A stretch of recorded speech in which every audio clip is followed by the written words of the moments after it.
जिसके हृदय में परम तत्व को जानने की तीव्र लालसा जागती है, वो दुनिया की ओर ध्यान दिए बिना एकदम दौड़ पड़ता है। मुझे मोक्ष प्राप्ति का साधन कहाँ से प्राप्त होगा, किससे प्राप्त होगा।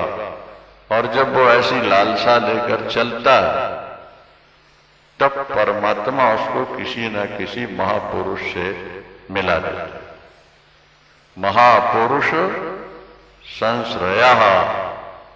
काकभूषण जी रामायण में कहते हैं कि जब मेरे हृदय में राम दर्शन की लालसा जागृत हुई, बहुत अच्छा लिखा कि मानते सकल वासना भागी, मानते सकल वासना भागी, ओ केवल राम चरण लो लागे।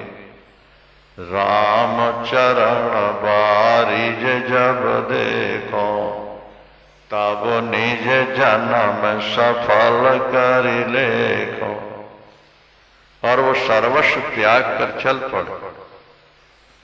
यद्यपि वे सगुण साकार राम के दर्शन के लिए चले, और ये विषय ब्रह्म प्राप्ति के लिए है, ब्रह्म होने के लिए है।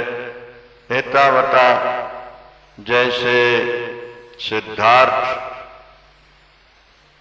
अपना राज्य, नवजात शिशु, अपनी सुंदरी पत्नी, इष्ट मित्र राजमहल को छोड़कर 12 बजे रात को उठकर ही चल पड़े थे। क्योंकि महावीर स्वामी जैन धर्म में सब कुछ छोड़ करके चले थे। इसी तरह जब तीव्र मोक्ष की इच्छा होती है, तो परमात्मा ही गुरु के रूप में प्राप्त हो जाते हैं। ऐसा शास्त्र कहते हैं। गुरुदेव भगवान। शास्त्रों ने बार बार कहा है कि महापुरुष भगवान ही हैं। भगवान ही अपने भक्त का, उच्च साधक का कल्याण करने के लिए गुरु के रूप में प्रकट हो जाते हैं। जैसे महाराज परीक्षित जब गंगा तट पर पहुंचे, अनेक ऋषि आए। महाराज परीक्षित का एक ही निवेदन था कि मुझे इसी जन्म में परमात्मा की प्राप्ति हो जाए। कदाचित न हो सके और दोबारा जन्म हो तो महापुरुषों का संग ही मुझे मिला रहे, भगवान कृष्ण की प्रेमा भक्ति। तो वहां लिखा कि तत्रा भवद भगवान व्यासपुत्रः। संकेत है कि तत्र भगवान कृष्ण एव व्यासपुत्रो अभवत। वहां भगवान कृष्ण ही शुकदेव बन करके प्रकट हो गए। तत्रा भवत भगवान व्यासपुत्रः। भगवान एव, भगवान ही व्यासपुत्र शुकदेव बनकर प्रकट हो। जब जीव के हृदय में तीव्र लालसा जागती है, तो परमात्मा स्वयं संत और गुरु बनकर साधक को प्राप्त हो जाते हैं, मार्गदर्शन देते हैं और कल्याण होता है। 5 वर्ष का बालक ध्रुव जब माता से विदा लेकर चला, संकल्प लेकर चला कि भगवत प्राप्ति हुई तो लौटूंगा, नहीं तो मां मेरा अंतिम प्रणाम स्वीकार कर लो, अब मैं जा रहा हूं। परम तत्व को पाकर ही लौटूंगा, नहीं तो शरीर छोड़ दूंगा। तो वहां लिखा है कि मार्ग में देवर्षि नारद मिल गए। क्या? जैसे आकाशवाणी से प्रसारित शब्द ट्रांजिस्टर को ढूंढता है कि कौन सा ट्रांजिस्टर ऑन है, मैं प्रकट हो जाऊं। दूरदर्शन केंद्र से जो चित्र प्रसारित होते हैं वो टीवी को ढूंढते रहते हैं, कौन सी टीवी ऑन है, जो ऑन है उसी में प्रकट हो जाता है। इसी तरह परमात्मा और संत ये भी उच्च साधक को ढूंढते रहते हैं, देखते रहते हैं, और जब देखा कि इसके अंदर अत्यंत व्याकुलता है भगवत दर्शन की, तो भगवान ही संत गुरु बनकर आ जाते हैं। गुरुदेव भगवान की जय। ये देवता का विशेष अनुग्रह होता है और ईश्वर कृपा का विशेष लक्षण है कि आपको तीनों वस्तुएं मिल गई हैं।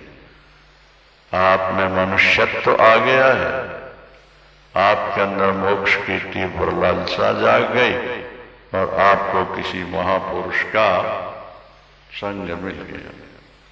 अगले श्लोक में शंकराचार्य भगवान कहते हैं, उस व्यक्ति को धिक्कार,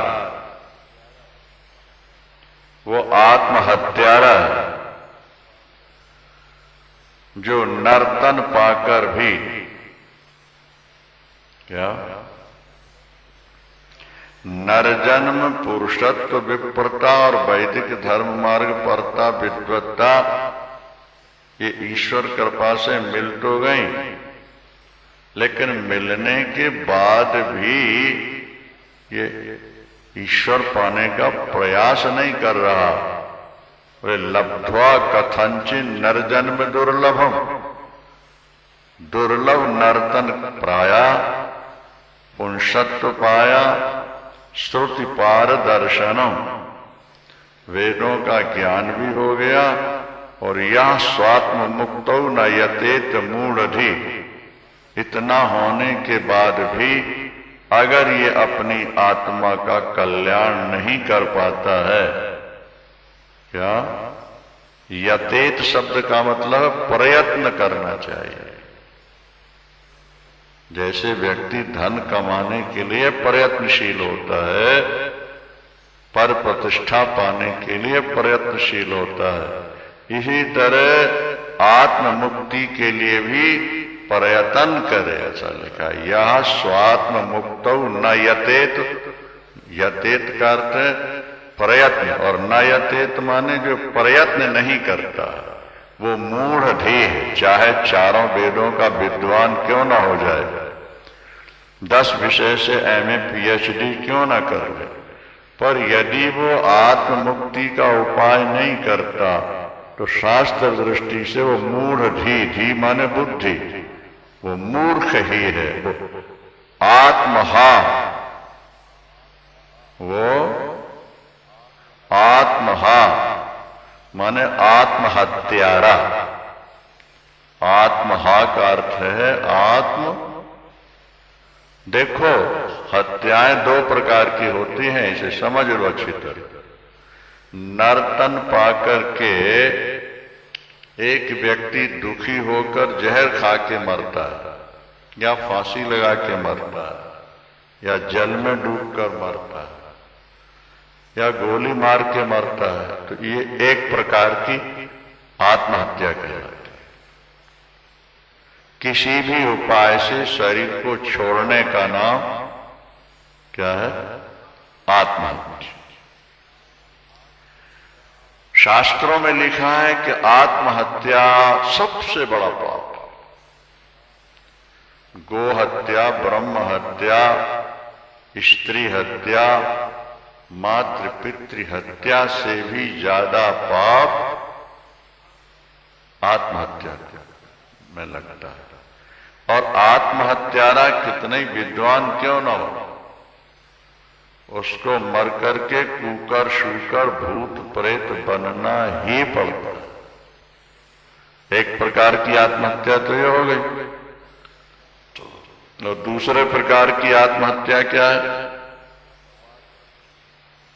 बोले नर्तन पाकर मुक्ति का उपाय नहीं किया, भजन नहीं किया, और बिना भजन किए या आत्मलाभ प्राप्त किए बिना शरीर छोड़ गया, बोले वो भी आत्महत्यारा है,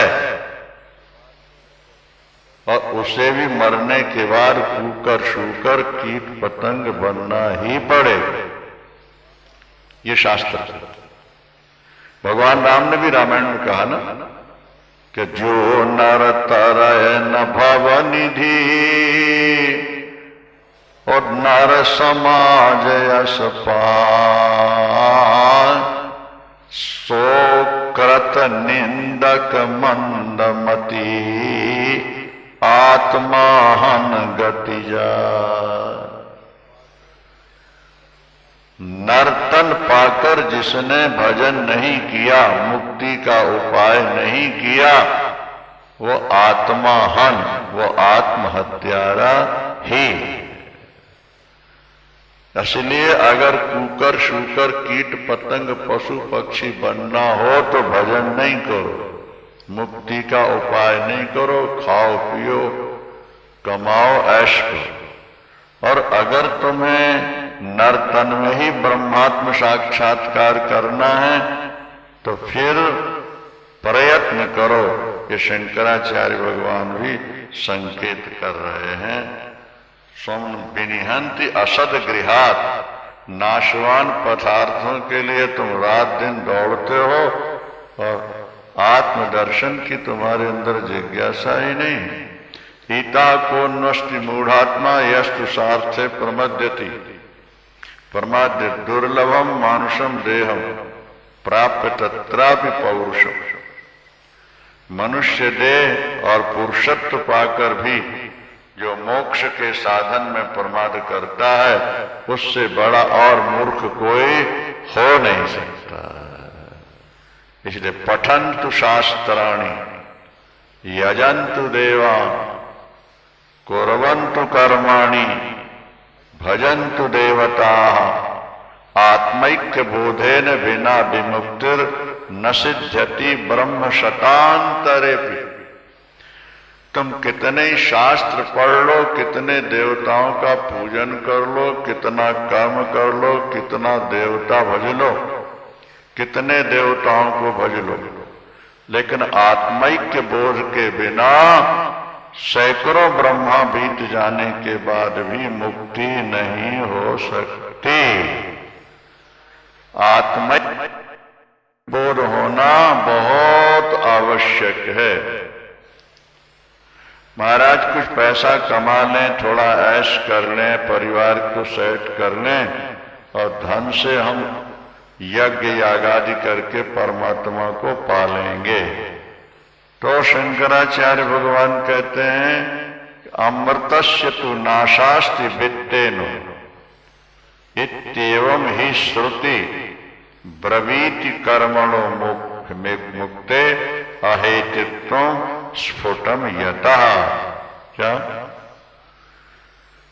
अमृतस्य तु नाशास्ति वित्तेन, ये श्रुति है, वेद का वचन है। धन से मोक्ष की तो आशा कभी रखने नहीं चाहिए। ईसा मसीह ने तो यहां तक कह दिया कि सुई के छेद से ऊंट निकल सकता है, पर अभिमानी धनवान कभी स्वर्ग के गेट से अंदर नहीं जा सकता। तो जब स्वर्ग के गेट से अंदर नहीं जा सकता तो मोक्ष के गेट में कैसे? वो तो और छोटा है। धन से हमें शांति मिल जाएगी या धन से हमें भगवान मिल जाएंगे या आत्मदर्शन हो जाएगा, इस बात को दिमाग से निकाल दो। क्या? जब भी आपको मुक्ति मिलेगी वो ब्रह्मात्मैक्य बोध से ही प्राप्त। एतावता ब्रह्मात्मैक्य बोध के लिए, ब्रह्मात्मैक्य का मतलब ब्रह्म और आत्मा एक है, उसको ब्रह्मात्मैक्य ऐसा शब्द कहा गया है। ब्रह्म आत्मा एक, ब्रह्मात्मैक्य बोध। ठीक है? तो अतो विमुक्त प्रयत विद्वान, अतो विमुक्ति प्रयेत विद्वान, इसलिए विद्वान को मुक्ति के लिए प्रयत्न करना चाहिए। हाँ? और मुक्ति के लिए प्रयत्न क्या है? बोले बाह्य सुखों का त्याग कर देना ही प्रयत्न है। जब तक बाह्य सुखों का तुम त्याग नहीं करोगे तब तक तुम लाख उपाय कर लो, तुम्हारी मुक्ति नहीं हो सकती। संन्यस्त बाह्यार्थ सुख स्पृहा सन, क्या? संन्यस्त बाह्यार्थ सुख स्पृहा, विषयों से मिलने वाले सुखों की इच्छा का तुम एकदम त्याग कर आदेश। और संतम महांतम समुपेत्य देशिकम, संतम महांतम समुपेत्य देशिकम, सदगुरु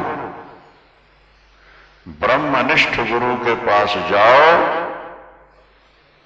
और उनसे उपदेश प्राप्त करके अपना कल्याण करो। जो संत महापुरुष संपूर्ण भोगों का त्याग करके क्या समाधि निष्ठ हो चुके हैं, समाधि में ही जो रमण करते हैं, ऐसे गुरु से अपना उद्धार चाहो। उद्धरे दात्मनात्मान मग्न संसार बारिधो, योगारूढ़त्वमासाद्यो सम्यक दर्शन निष्ठया। अपने से अपना उद्धार करो, अपने से अपना उद्धार करो।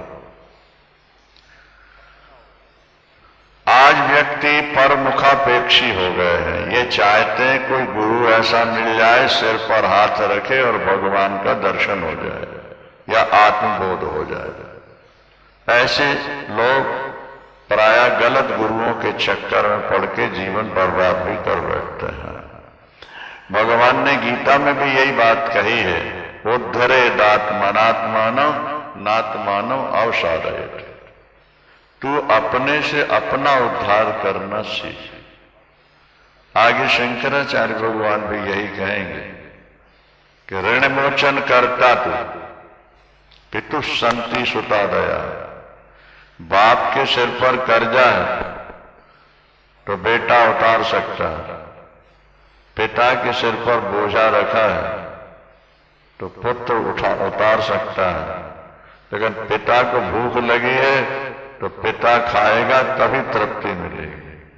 यही तरह दूसरे साधनों के लिए दूसरों की जरूरत है, पर उद्धार के लिए अपना ही प्रयास करना होगा, तब अपना कल्याण हो सकता है। ये बात बार बार कही जाती है। क्या? इसलिए योगारूढ़त्वमासाद्यो, योगारूढ़ हो जाओ। आत्म साक्षात्कार से योगारूढ़ को प्राप्त करके संसार सागर से तुम्हें पार होना है। संसार से पार होने के उपाय क्या है गुरुदेव? कहते हैं संन्यस्य सर्व कर्माणि, तुम सब कर्मों का त्याग कर दो, आत्माभ्यास में लग जाओ। अगर भव बंधन से मुक्ति चाहते हो तो संन्यस्य सर्व कर्म, सब कर्मों को छोड़ो। यत्यताम पंडितई धीरई आत्माभ्यास उपस्थितई, और फिर आत्माभ्यास में रत हो जाओ। आत्मा का निरंतर चिंतन करते रहो। कुछ लोग कहते हैं देखो शंकराचार्य ने भी कह दिया कर्म धर्म छोड़ दो, लेकिन इसका भाव समझना चाहिए। जैसे बीए की पुस्तक जिसे पढ़कर विद्यार्थी ने बीए पास किया है, अब एमए में वो व्यर्थ हो जाता है। लेकिन किसके लिए? जिसने बीए पास कर लिया। यहां जो कर्मों का त्याग कहा जा रहा है, ये सबके लिए नहीं कहा जा रहा, उनके लिए कि जो लोग कर्म करते हुए हृदय को शुद्ध बना चुके हैं, उनके लिए संकेत है कि अब तुम कर्मों का त्याग करो। नौका में बैठे नदी पार होने के लिए, पार होने से पहले नौका छोड़ दी तो परिणाम क्या होगा? डूबेगा। और नौका किनारे पहुंच गई, अब बैठा रहे तो लक्ष्य तक नहीं पहुंचेगी। नौका में बैठना जरूरी है, किनारे पहुंचकर उसको त्याग देना भी जरूरी है, छोड़ना भी जरूरी है। यही तरह से यहां जो कहा जा रहा है कि तुम सर्व कर्मों का त्याग कर दो, इसलिए कि पहले वो कर्म करके चित्त शुद्ध कर चुके हैं। क्या हर व्यक्ति के लिए उपदेश नहीं है कि तुम कर्म त्याग। गीता में भगवान ने ये कहा, तीसरे अध्याय में यज्ञों का, कर्मों का बहुत बढ़िया उपदेश दिया। लेकिन वहां एक बात और कह दी भगवान ने, यस्त्वात्म रतिरेव स्यादात्म तृप्तस्य मानव।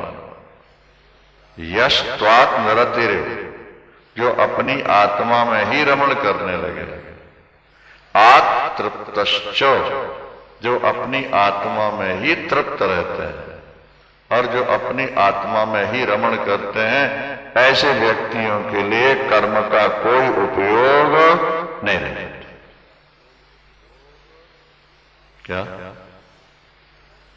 जो आत्मा राम हो चुके हैं, उनके लिए कर्मों का कोई उपयोग। पर जो अभी संसार में फंसे हुए हैं, उन्हें पहले सत्कर्म करना होगा, निष्काम कर्म करना होगा, ईश्वर की आराधना करनी होगी, तब कल्याण होगा। बोलो वृंदावन बिहारी लाल की जय। 11वें श्लोक में कहा जा रहा है कि चित्तस्य शुद्धये कर्म न तो वस्तुपलब्धये। कर्म चित्त की शुद्धि के लिए। वेद में 1,00,000 मंत्र हैं, जो 80,000 कर्म कांड के, 16,000 उपासना के और 4,000 ज्ञान के, तो 80,000 कर्म कांड के। इसका मतलब कि पहले कर्मों का विधान, कर्मों का ठीक ढंग से पालन। वही यहां कहा जा रहा है कि चित्तस्य शुद्धये कर्म। कर्म चित्त की शुद्धि में हेतु, न तो वस्तुपलब्ध है, वस्तु की उपलब्धि के लिए नहीं। क्या? वस्तु सिद्धिर विचारेण, वस्तु की सिद्धि होगी विचार के द्वारा। न किंचित कर्म कोटि भी, करोड़ों जन्मों तक कर्म करो, करोड़ों कर्म करो, लेकिन विचार के बिना वस्तु की सिद्धि नहीं हो सकती। अभी कहीं कथा प्रसंग में यह बात हमने कही कि संसार का काम चलता है मानकर, और ईश्वर को पाया जाता है जानकर। संसार के सारे नाते, सारे व्यवहार मानकर, और ईश्वर मिलेगा जान, क्योंकि ईश्वर व्यापक तत्व है। व्यापक तत्व को के लिए कर्म जरूरी नहीं है। शरीर की हलचल का नाम ही कर्म है। अप्राप्त वस्तु को प्राप्त करने के लिए हलचल की जरूरत है। मान लीजिए पानी पीना है, पानी वहां रखा है, एक देशी है, तो वहां जाओ, गिलास लो, निकालो, पियो। लेकिन हवा आपको चाहिए, कहां जाओगे लेने? तो व्यापक है। आकाश के लिए कहां जाना होगा? केवल समझना है कि यह आकाश व्यापक है, कि वायु व्यापक है, इतना समझना है। तो यही कहा जा रहा है कि वस्तु सिद्धिर विचारेण, वस्तु की सिद्धि किससे होगी? विचार के द्वारा। क्या? कर्म से नहीं। अज्ञान के कारण हम अपने स्वरूप को भूल गए और विस्मृत आत्म तत्व को पुनः स्मृति में लाना। क्या? भागवत में वेदस्तुति है, उसमें कहा गया अपगतो स्मृत कंठमणि। एक महिला कहीं बाहर जाना चाहती है पार्टी में, उसने अपनी अलमारी खोली, दराज से जेवर निकाल के पहनने लगी। डायमंड के बहुत सारे जेवर थे, बड़े घर की महिला है। ऐसा उसने हार गले में पहन लिया, अब दूसरे जेवर पहन रही है, तो ये भूल ही गई कि मैंने हार पहन लिया है। कभी कभी हमें आपको भी ऐसा हो जाता है कि वस्तु हाथ में होती है, पास में होती है, हम ढूंढते रह जाते हैं।